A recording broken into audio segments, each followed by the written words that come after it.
I have a question for both of you guys. When you are writing tests, so many times like customers want their code fast. So how do you guys justify the extra cost for writing tests, even though it does make the code better? You want to go first? Alright, you go first. So your question was, how do we justify writing tests when If you're up against, like tight deadlines, customers always giving you that. How do you convince them to give you more time or money to write the test? So this goes back to actually this chart. What you want you don't want testing to be an afterthought. But at the same time, I get your concern that you don't want to necessarily spend that amount of extra time on testing. I think where the sweet spot is that you need to know what to test. You need to basically evaluate, okay, what would be the worst thing to break for the customer, and you need to test that. So it's kind of a balancing act in terms of, okay, you have a deadline, you have a timeline that you need to meet. The customer wants it in X amount of time. You don't have all the time to go and write 116 tests. No one has that time. So my advice to you would be know what to test and test the most important parts of the application. So like I said, think about what would be the worst thing from a user standpoint to break, or what would be the worst thing not to work, and write tests for that. At the bare minimum, you should write tests for the most important part of your application. Kinsey Dodds has a very good blog post on testing and wasting time, testing implementation details. So you have to kind of use your discretion and think about, okay, what's priority. Right. To add to what Jordan is saying, one, yes, what is the priority of your software? What is mission critical, or even the simple stuff like, okay, the first thing I should test and ensure always work is the initial, utilization of the system, because I see where a lot of software actually fail, like just a user try to log in and do something, I can't get to that mission critical aspect. So to justify, okay, testing is important. It ensures that you build, as Jordan said, confidence in your software that it is working at all time based on the test coverage. So the value proposition or the justification towards your customer is, look, we build software, a customized software for your needs, tailored to your customer value or your need.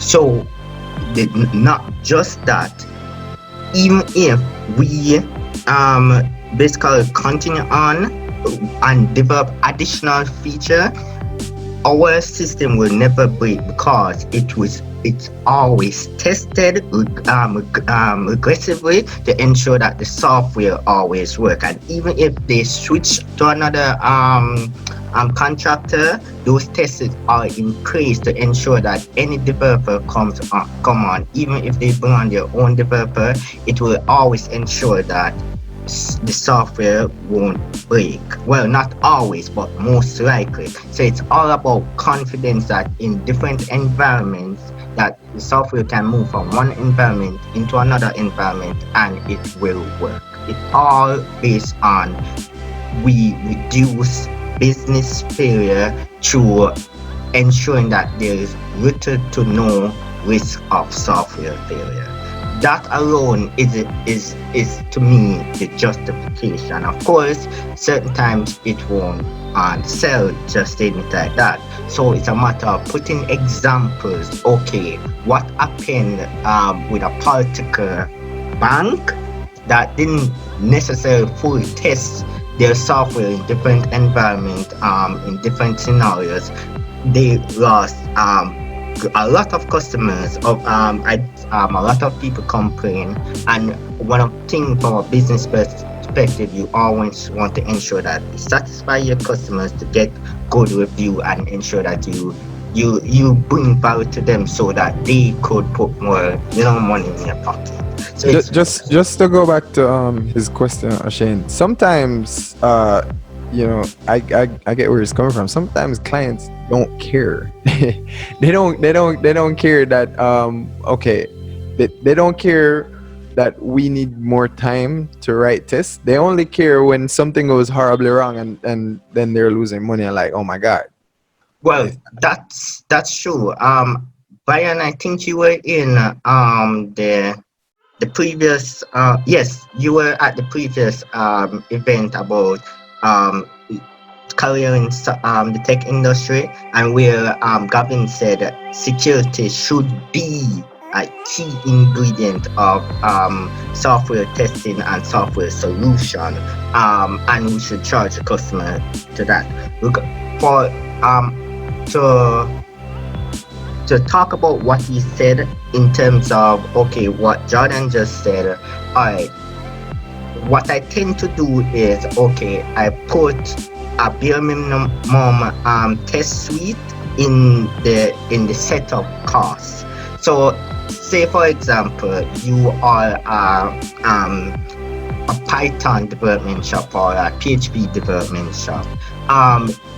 Generally, you can create templates, testing template. So whenever you start a project, you basically have some template that you can just install, deploy to that software, and use it as the bare minimum test. That will cut your time for testing certain stuff, because you start to reuse other testing code that you wrote in the past into new and upcoming project. Of course, there will be one and two modifications, but that will cut the time and the cost.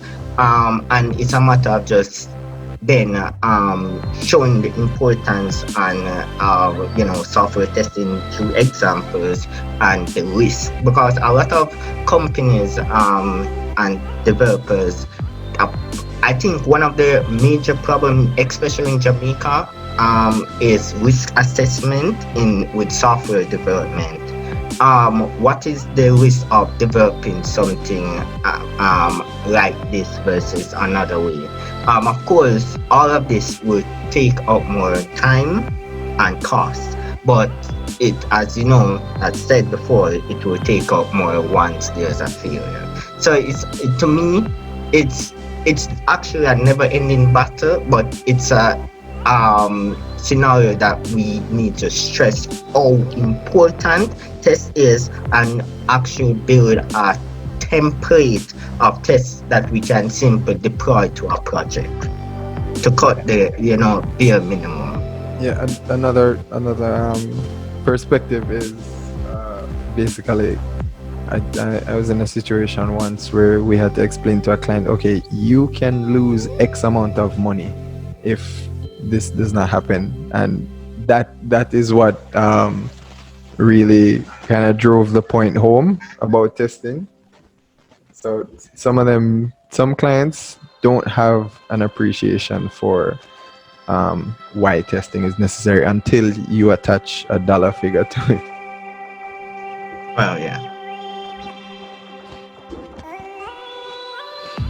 Yeah. Does anyone have any more questions?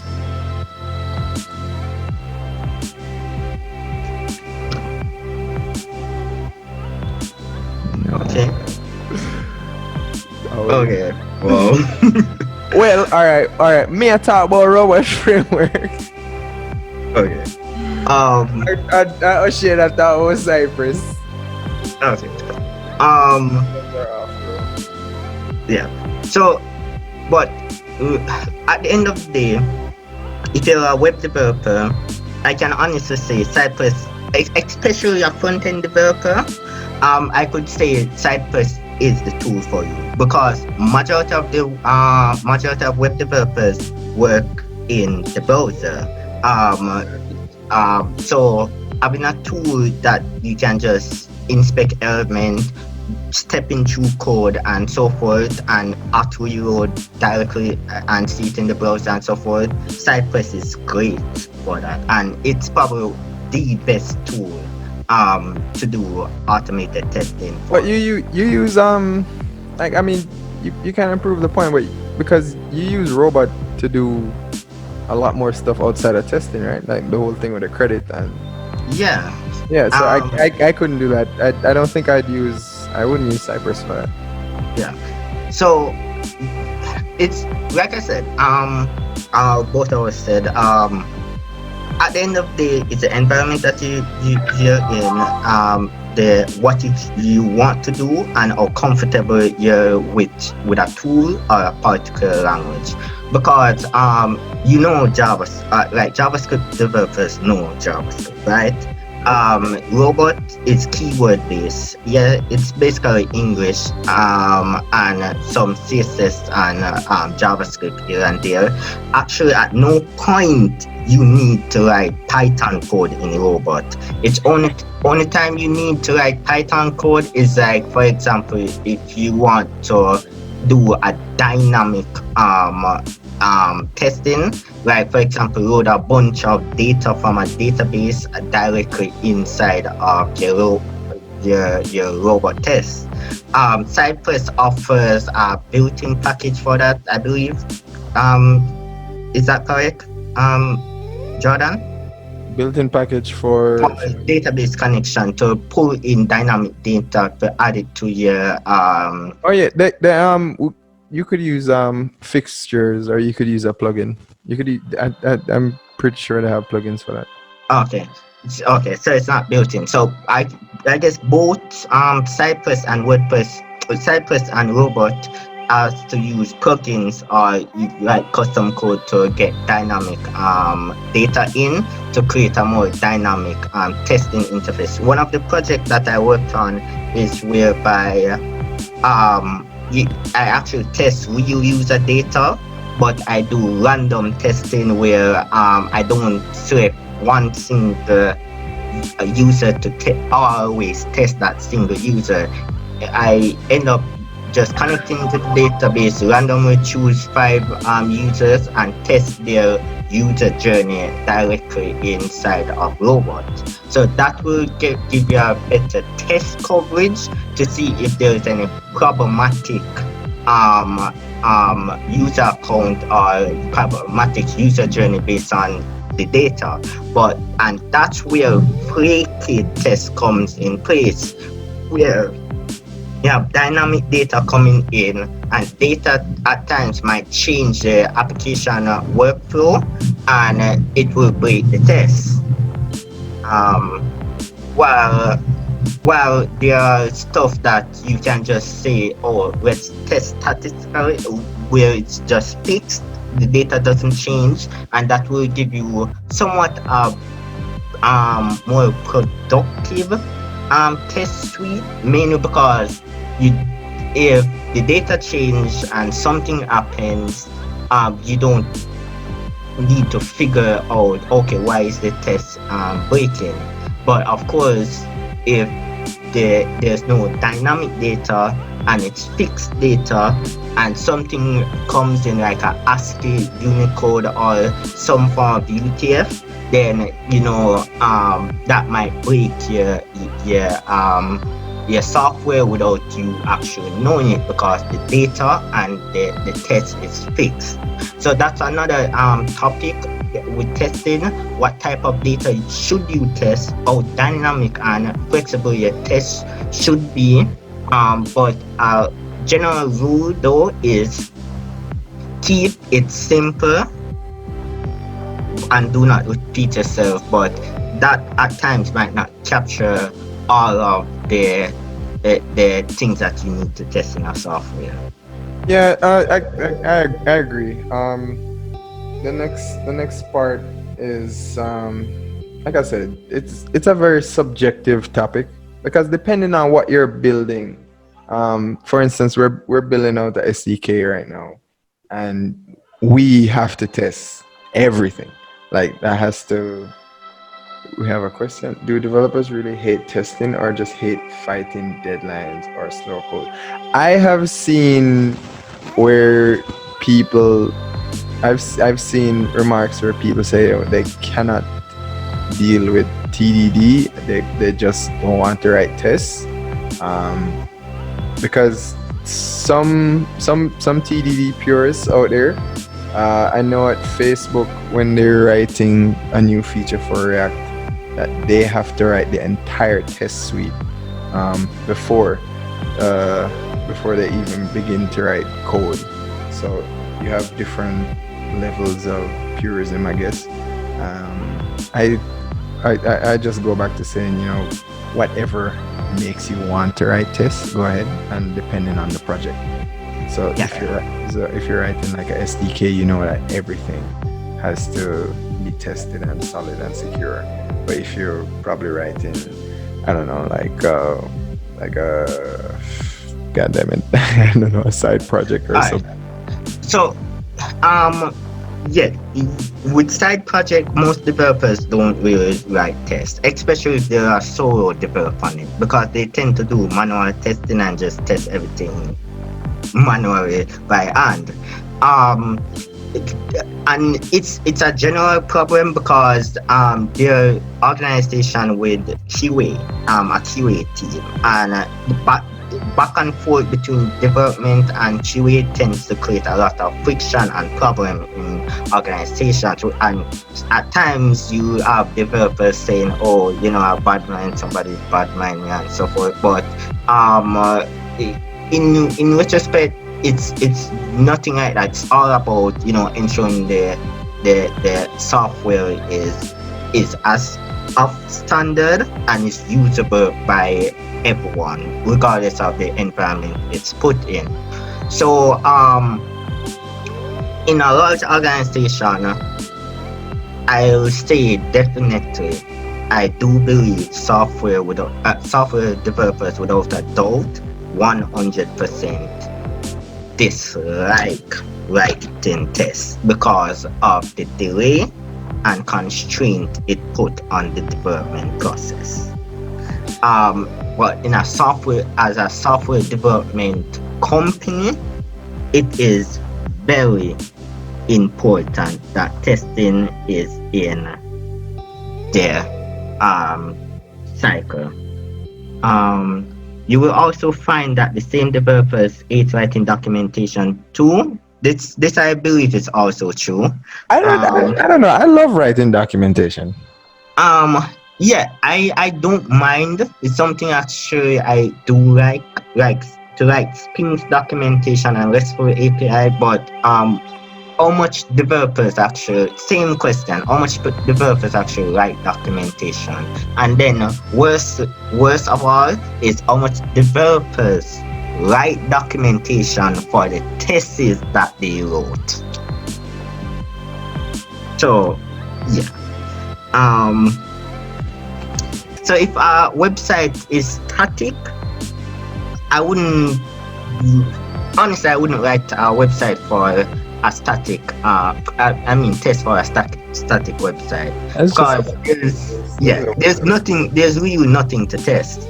But if it's an application that does something, perform a series of actions, do some form of operation and take a user to like this dynamic user story, literally anything can go wrong.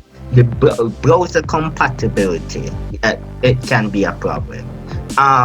Some scripting error, cross origin could be a problem.